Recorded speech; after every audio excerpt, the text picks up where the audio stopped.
দিয়েছে আসলে নিয়ে সবাই আমি এই ফাঁকে অনেকক্ষণ অপেক্ষা করেছিলাম নিবানো চলে গেছে যেহেতু ওর বাবা হঠাৎ করে এত বড় একটি দুর্ঘটনা ঘটে যাবে কেউ ভাবতেও পারেনি কল্পনার বাহিরে এই যে আমাদের এলাকায় ওয়াজ মাহফিল চলাকালীন অবস্থাতে আগুন ধরে গেছে প্যান্ডেলের সাইডে কিভাবে ধরলো কেউ বুঝতে পারছিল না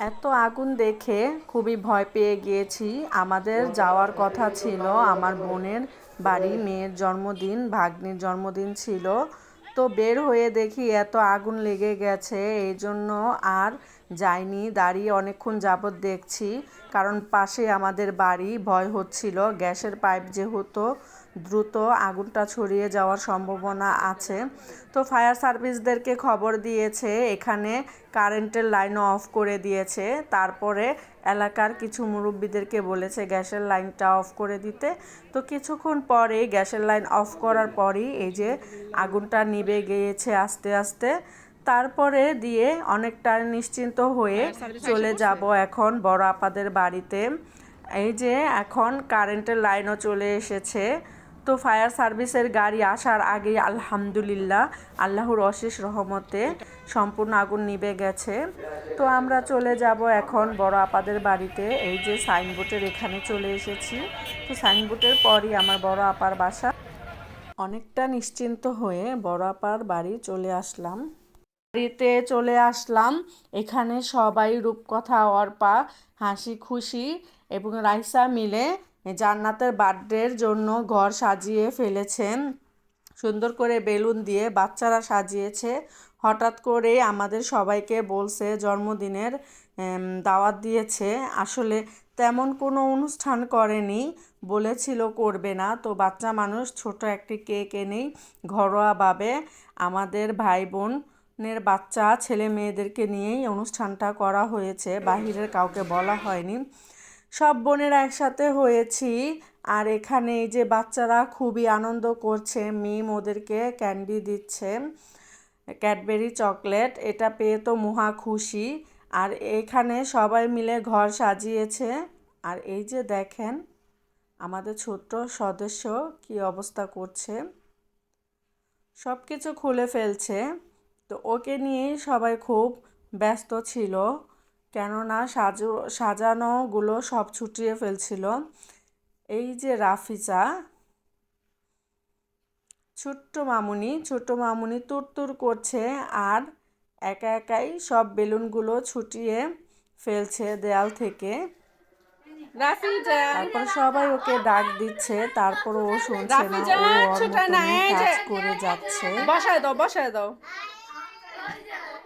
সবাই ডাকছে তারপরে যে রূপকথাও চলে আসলো নেওয়ার জন্য শুনছে না রূপকথার কথাও তো সবাই দুষ্টামি করছে আর আমি এই ফাঁকে তোমাদেরকে দেখিয়ে দিচ্ছি এই যে এই সাইডে আমার বড় আপা রেখেছে ওয়াল শোকেসটা তার পাশে একটা ড্রেসিং টেবিল রেখেছে আর এই যে আমাদের আরেকটা দুষ্টু মিষ্টি বাবা একবার খাটে যায় একবার চেয়ারে আসে আর ফাইনালি অধিক আগ্রহের পরে অপেক্ষার পরে এই যে চলে আসলো কেকটা কাটার পালা তো সবাই মিলে এখানে বাচ্চারা মোমবাতি দিয়ে জ্বালানোর জন্য মোমবাতি কেকে গেঁথে নিচ্ছে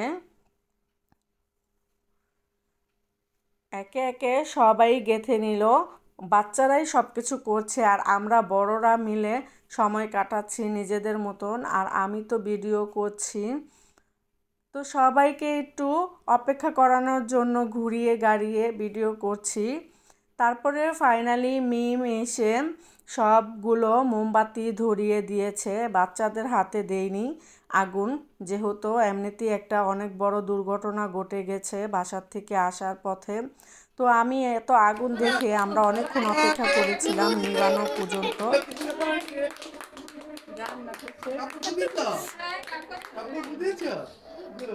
সবাই পুতিছে চারজনে পুতিছে এই মিনির বাচ্চা না রাতে দিকে একজনের নিয়ে তুমি পড়া যাবা একজনের নিয়ে কিন্তু সবাই পুতিছে কাটতেছে কাটতেছে কাটো কাটো কাটো আরে বাবারে চারজন চারজনের জন্মদিন আজকে। হয়েছে খাওয়া দাও দেখো আপনার পুরো তারপরে সবাই মিলে কেক কাটলো। কেক কেটে এই যে জান্নাতকে খাওয়ানো হচ্ছে, বার্থডে গার্লকে। মাশাল্লাহ কত সুন্দর লাগছে। আর আমার কাব্য বাবা খাওয়ার অপেক্ষা করলো না, নিজেই খেয়ে নিল।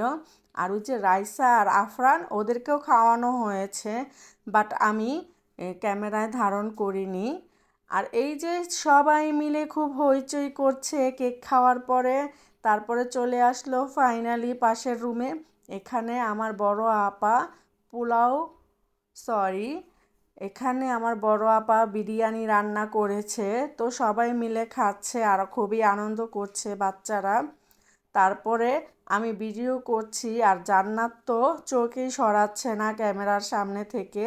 আর একটুখানি ভাব নিবে না ভিডিও করছি তা কি হয়। এই যে রাইসা ছোট্ট সোনামণি ও গালে হাত দিয়ে বসে আছে, দেখানোর জন্য ভাব দেখাচ্ছে।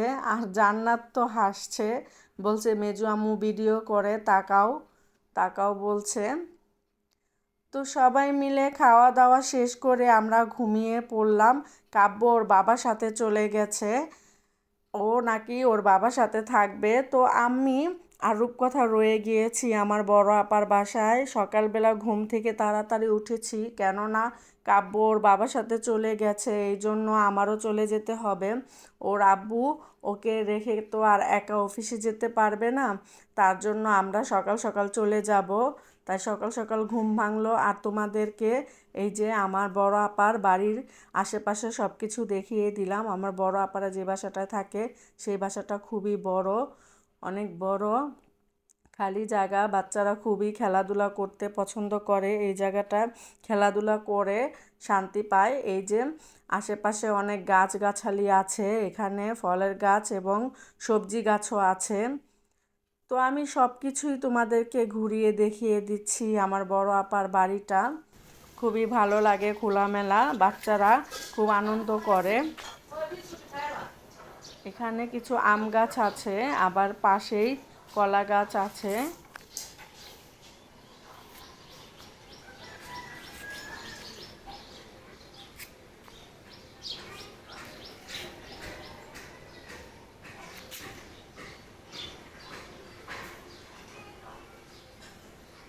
তারপরে বড় আপা বলছিল যে বিকেলবেলা যাস, কিন্তু বিকেলবেলা কিভাবে আসবো, আমার কাব্য পণ্ডিত ও তো ওর বাবার সাথে বাড়ি চলে গেছে। যেহেতু ওর বাবা অফিসে যাবে, তাহলে ওকে তো আর রেখে যেতে পারবে না বাসায়, তাই বাধ্য হয়ে চলে যেতে হচ্ছে। আর আমরা চলে যাব দেখে এই যে মিনি, বড় আপা একটা বিড়াল পালে, সেই বিড়ালটার নাম মিনি।